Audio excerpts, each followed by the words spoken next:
Okay, so let's start off here with number one, follow the process. And, it's called the recruiting process for a reason.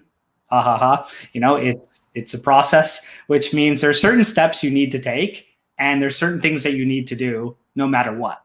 So, every college and coach has their own process that their university has in place, or how the coach has their process of how they go about their recruiting.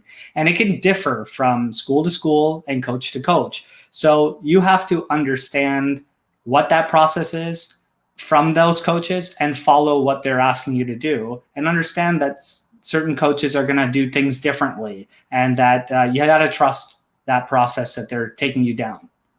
Right.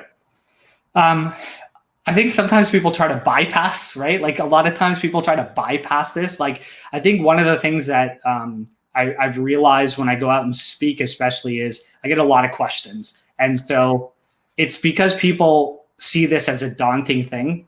And we don't want athletes and their families to think the recruiting process is super difficult, because, I know that sometimes we say that it is, because there are aspects of it that are, but it's not so difficult that you can't do. It only becomes difficult when you're not educated. It becomes difficult when you don't actually do the process. It becomes difficult when you don't try to understand it and you try to take shortcuts. And what you end up doing is just going in circles and wasting time. So, a lot of it, sorry to cut you off there, but I know you have a lot to say about it.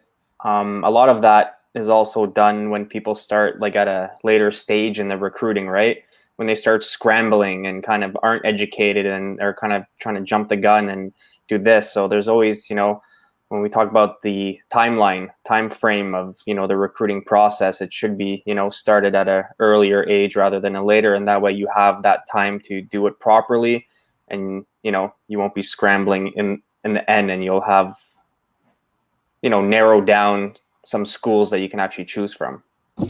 Right. That is, that is one of the things that happen sometimes, is that the families tend to start to scramble, and then they try finding shortcuts, right? That's one of the reasons. And you make that really, really good point, is a lot of times I'll get people, who are late and going like, okay, what am I going to do? What do I need to do now? Because I am, so late. And so the thing is start early, but even if you are late, you can't cut corners. No. And there's things that you can't avoid, right? Like there's things like, if you got to take the SAT or the ACT, like you got to do the test scores.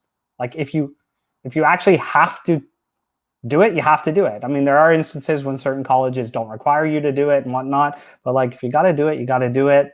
Don't try to, think otherwise. Like you got to have a profile out there.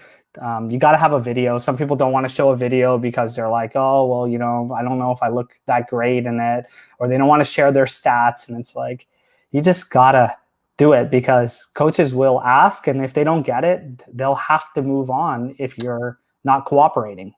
Yeah. And you should never cut corners, like you're saying. And, just again, going based off of a timeline, again, just start early. I know you're going to get into this in a while, but it's like asking a girl out to the prom, right? You're not going to do it on the day of the prom. If you actually want to take her to the prom, you're probably going to ask a couple weeks earlier and try to, get that in before there's, a possible lineup of guys trying to ask her out. So you just got to, make sure you're following the proper timeline and getting that done.